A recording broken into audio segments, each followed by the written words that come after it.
आपको सेवा जोहार। कार्यक्रम के अध्यक्ष सभापति महोदय को सेवा जोहार। मैं डॉक्टर उमेश चंद्र गोंड आदिवासी कांग्रेस उत्तर प्रदेश का प्रदेश अध्यक्ष हूं। आदिवासी कांग्रेस का एक विभाग है राजनीतिक रूप से। मित्रों, आज हम सभी महारानी दुर्गावती के 460वें बलिदान दिवस पर अपनी श्रद्धांजलि अर्पित करने के लिए एकत्र हुए हैं। हम सभी उनके कृतज्ञ हैं। वो न होती तो हमारा इतिहास कहां होता, हम कहां रहते, किसी को पता नहीं चलता।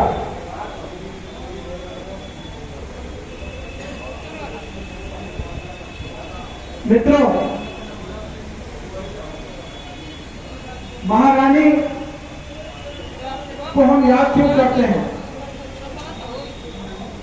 अकबर के समय में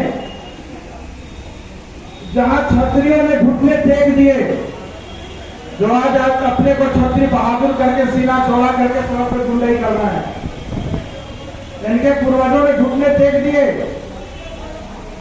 मुगलों के समय होता है, समय बहुत बलवान होता है। जो हो चुका वो हो चुका, और ये वृद्धा से लड़ी। 3 बार इनके सेनापति पराजित होकर के, अकबर के सेनापति पराजित होकर वापस लौटे, और लास्ट में साम और भेद की नीति अपनाई।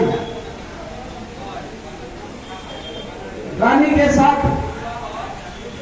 जो उनके मुख्य लोग थे उनको अपने साथ मिलाया और किले का दरवाजा खोला गया। रानी लड़ते किले से बाहर निकलती है।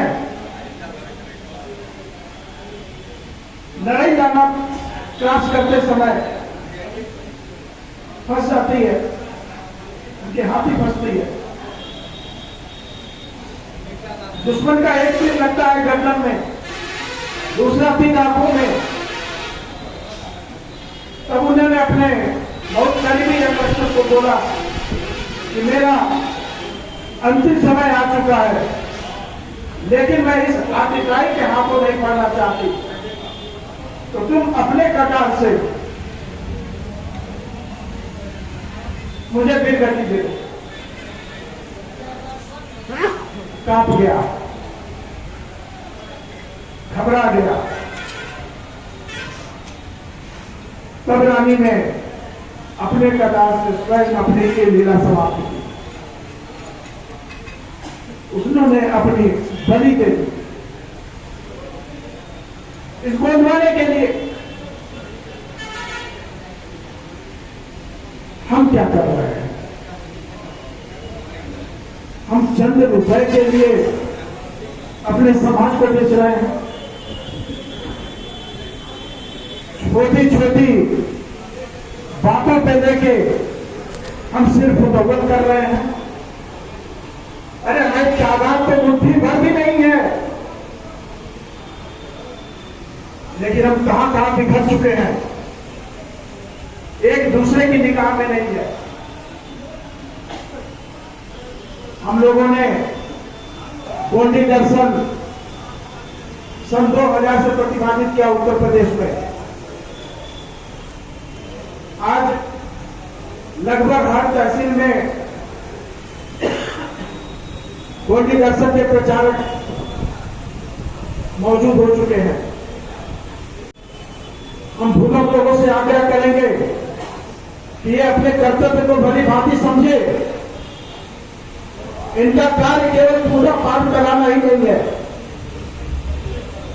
ये धन कमंडल करना ही केवल इनका कर्तव्य नहीं है, बल्कि गोंडी दर्शन के अनुसार सगा जनों के अंदर नैतिक व्यवहार, नैतिक जिम्मेदारियां, सामुदायिक चरित्र, सामुदायिक व्यवहार, इसको प्रत्यारोपित करना होगा। करनानी साहब की किताब है, उसको आप बेहतर तरीके से पढ़ें, पहले भूमक संघ में चर्चा करें, उसको सरलता से समझें।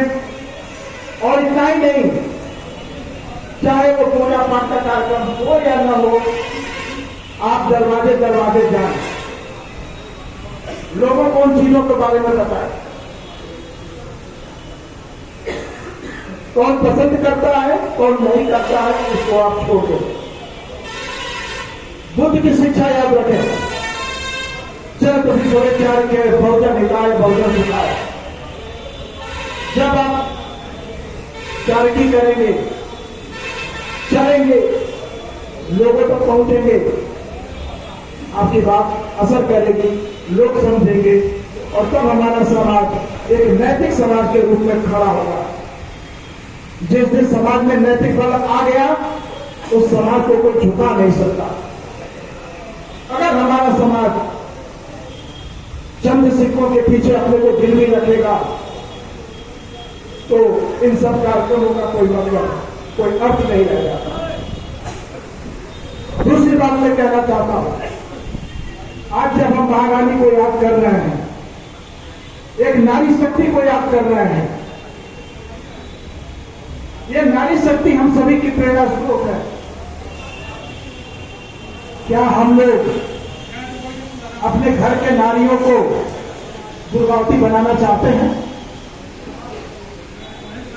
क्या हम अपने घर के नारियों को लक्ष्मीबाई बनाना चाहते हैं, अहिल्याबाई होलकर बनाना चाहते हैं, इंदिरा गांधी बनाना चाहते हैं, प्रियंका बनाना चाहते हैं? अगर आप चाहते भी हैं, तो आप उस पर कितना काम कर रहे हैं? भारत का संविधान स्वतंत्रता, समानता और बंधुता का नैतिक मूल्य दिया हुआ है। यह आपका सामाजिक मूल्य होना चाहिए, और यही चीज आपके गोंडी दर्शन में है। सब उसके दूसरे हैं, चीज यही है।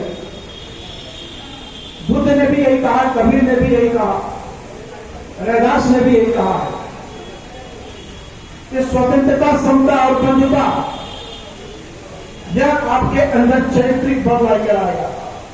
ये चारित्रिक बल है, ये किसी से भीख मांगने वाली चीज नहीं है। इसको आपके अपने अंदर उत्पन्न करना होगा। जो स्वतंत्रता आप दुनिया से चाहते हो, वही स्वतंत्रता आपको अपने घर की बेटी, बहू, पत्नी और बच्चों को भी देना होगा। जो समानता आप सबसे चाहते हो, वही समानता अपने घर के सदस्यों को देना होगा। जब आप समानता पाते हो, स्वतंत्रता पाते हो, तो अगली चीज बंधुता रह जाती है। तो मित्रों, बंधुता के खिलाफ भी बहुत तेज है, बहुत गुण है। हम सभी इसका पालन करते थे। याद करिए, जो हमसे बुजुर्ग लोग हैं, जब भगवती चलती थी, तो अपनी पंचायत चलती थी, चटाई चलती थी, तब क्या होता था? कैसे लोग खड़े रहते थे एक दूसरे के लिए। 8-8, 10-10 को गांव से तो पैदल चल के आते थे पंचायत करने के लिए, भर्ती निभाने के लिए, खाने पीने करने के लिए, मरने जीने शादी विवाह में सम्मिलित होने के लिए। आज जो चीजें आपकी दूर हो गई हैं। आधुनिक तरीका मैं बता दे रहा हूं आपको। आप अपने गांव में 2-4 गांव के बीच में अपना एक पंचायत स्थापित करिए। जो भी 8-10 लोग हैं, वो लोग बराबर मिले जुले बैठे चर्चा करें, बातचीत करें कि देश दुनिया में क्या हो रहा है। जब ये बार बार आप मिलेंगे ना, तो आपके अंदर आत्मीयता पैदा होगी, वही आत्मीयता बंधुता है। आप कहते हैं ना कि हमारे यहाँ ये मुसीबत आ गई, समाज के क्यों ना आई, ये उड़ाना देना बड़ा आसान है। लेकिन हम पूछते हैं कि आपको व्यक्तिगत रूप से कितने लोग जानते हैं, कितने लोगों की आत्मीयता आपके साथ है, और आप खुद कितने आत्मीय हैं उन लोगों के साथ। जितनी आत्मीयता बढ़ेगी उतने लोग आपके जुटेंगे। बनारस में एक गांव है जहां 200 लोग गौड़ परिवार के मुखिया हैं। 200 लोग मतलब 200 घर। जब हमने पूछा, इसी तरह की सभा थी 4 महीना पहले, चुनाव को पहले, हमने बोला क्या सब लोग एक जगह उठते बैठते हैं? नहीं साहब, एक दूसरे को देखना पसंद नहीं करते। जब उन्हें गांव में 200 परिवार रूप देखकर पसंद ना कर रहा था तो गांव में स्थिति क्या हुई? खाली कागज में निकले थे हमारी जनसंख्या इतना होता हो जाएगी। इस जनसंख्या के बीच में आत्मीयता पैदा करना होगा। यहाँ आए, हमने कहा बड़े कार्यक्रम में बात में जाया जाता है, छोटे कार्यक्रम में लोग बात को समझ सकते हैं, सुन सकते हैं। मित्रों, नारी आंदोलन ये 1832 से चल रहा था अमेरिका जैसे देशों में। तो वहां जो उच्च वर्ग के लोग थे, यानी सफेद होते हैं ना, काला और सफेद, वहां वही लड़ाई थी, रंगभेद वाली नीति। तो सफेद वर्ग की जो महिलाएं थी उनको भी कोई अधिकार नहीं था। उन्होंने अपने को संगठित किया, उन्होंने समानता का अधिकार मांगा, वोट का अधिकार मांगा, और देखिए उनका संघर्ष आज तक चल रहा है।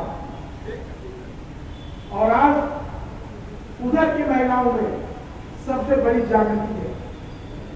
हमारे भारत में यह चीज पूरी तरह से लागू नहीं हो पाएगा, क्योंकि यहाँ का जो पुरुष वर्ग है यही नहीं शिक्षित है, तो महिलाएं कहां से शिक्षित होंगी? और मित्रों, आपको शिक्षा से दूर रखने के लिए नई शिक्षा नीति लेकर आई गई है। जिसके पास पैसा है वह तो उसमें चला जाएगा, लेकिन अगर वो SC, ST, OBC का वहां पहुंच भी गया पैसे के बल पे, शिक्षा ले भी दी, तो उसका भी हालत एकलव्य जैसा होगा, यानी अंगूठा काट दिया जाएगा। ये वो स्थिति है जिसके प्रति मैं आपको चेता रहा हूं। बीते चुनाव में सबको बताया गया कि हमारा संविधान खतरे में है, लोकतंत्र खतरे में है। उसको आप समझ सकते थे। अगर ये मजबूत विपक्ष आप नहीं चुने होते, सत्ता पक्ष कैसे आया हम उस पर बात नहीं करेंगे। जो जनादेश 2024 का मिला उसके अनुसार इंडिया गठबंधन मजबूत विपक्ष के रूप में उभरी है। यानी अब संसद में ऑटोक्रेसी नहीं होगी, तानाशाही नहीं होगी। उसके नकेल कसने के लिए इंडिया गठबंधन के सांसद वहां बैठ चुके हैं। ये आप लोगों की शक्ति है। भारत की सवर्ण नीति, संपूर्ण संपन्न प्रभुता, यह भारत के नागरिकों में है। और आपको अपने अधिकार, संविधान, लोकतंत्र के प्रति सचेत रहना होगा। अगर यह लोकतंत्र खत्म हो जाता है तो कल फिर हम बाबू साहब के चारपाई के नीचे बैठेंगे। यह जानते हैं उनकी वही मानसिकता है, ये जो है नीचे ही बैठे, ये हमारे दया पर जीवन यापन करे। अगर किसी के दया पर जीवन यापन करना होता तो महारानी दुर्गावती अपना बलिदान नहीं दी होती। मित्रों, बातें बहुत कुछ होती हैं, बस मैं इतना ही कहूंगा, जो पढ़े लिखे लड़के हमारे बीच में बैठे हुए हैं, भारत के संविधान की उद्देशिका को पढ़ें, समझें। तो बड़ी स्पष्ट कहती है,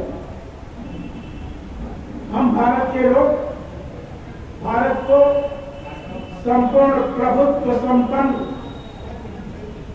लोकतंत्रात्मक गणराज्य बनाने एवं उसके समस्त नागरिकों को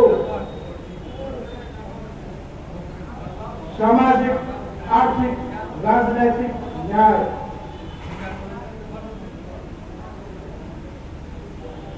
विचार, अभिव्यक्ति, विश्वास, धर्म और उपासना की स्वतंत्रता,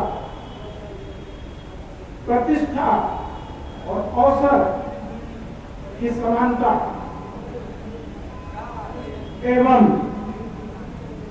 इन सब में व्यक्ति की गरिमा और राष्ट्र की एकता, अखंडता को सुनिश्चित करने वाली बंधुता को बढ़ाने के लिए आज दिनांक 26 नवंबर 1949 को एतद द्वारा इस संविधान को अंगीकृत, अधिनियमित और आत्मापित करते हैं। अगर आप नीचे से ऊपर पढ़ना शुरू करेंगे तो बात आती है हम क्यों संविधान को अंगीकृत, अधिनियमित और आत्मापित किए हैं। तो वो बंधुता बढ़ाने के लिए जो व्यक्ति की गरिमा और राष्ट्र की एकता को सुनिश्चित करे। तो व्यक्ति की गरिमा मतलब हर व्यक्ति का अपना इज्जत है, सम्मान है, उसको ठेस नहीं पहुंचना चाहिए। और राष्ट्र की एकता, अखंडता, राष्ट्र भी हमारा टूटे नहीं। इसके लिए हम बंधुता को बढ़ाएंगे और बंधुता बढ़ाने के लिए हम इस संविधान को एडॉप्ट किए हैं, अंगीकृत किए हैं, अधिनियमित किए हैं। जब हमारा लोकतंत्रात्मक गणराज्य बनेगा तो हम इसके समस्त नागरिकों को, हम सभी भारत के नागरिक हैं, समस्त नागरिकों को सामाजिक, आर्थिक और राजनीतिक न्याय और विचार, व्यक्ति, विश्वास, धर्म, उपासना की स्वतंत्रता सुनिश्चित करेंगे, प्रतिष्ठा और अवसर में समानता देंगे। हम क्या कर रहे हैं? क्योंकि हमें एक चीज पता ही नहीं गई, तो हमारे पास पैसा नहीं है कि हम उस संविधान के प्रियम्बल को पढ़ें। आज सभी के पास 15,000, 10,000 वाला मोबाइल है, वो खोजो गूगल पे, संविधान की उद्देशिका निकल जाएगी। गूगल पे पूरा संविधान पड़ा हुआ है, आप पढ़ो तो सही। और अंतिम 2 शब्द कह के मैं अपनी बात को विराम दूंगा। आप अपनी शैक्षिक योग्यता को बढ़ाइए।